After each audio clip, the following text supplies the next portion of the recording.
High सांग मैंने आज आम देखा स्कूटी किक ग्रीसिंग। तो किक ग्रीसिंग किक जाम अच्छे किक जाम रही कौन प्रोब्लेम हम ना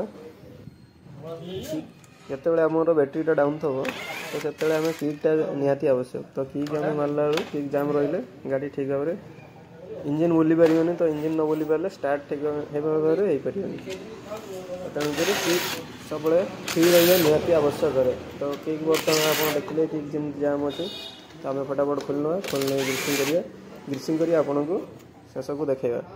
तो वीडियो शेष पर्यंत देखूँ वीडियो भल लगे निश्चय कमेंट रे जनइबे। तो से पर्यंत वीडियो एंजॉय करूँ रोचु विदाय नौ जय जगन्नाथ जय हिंद जय भारत नमस्कार।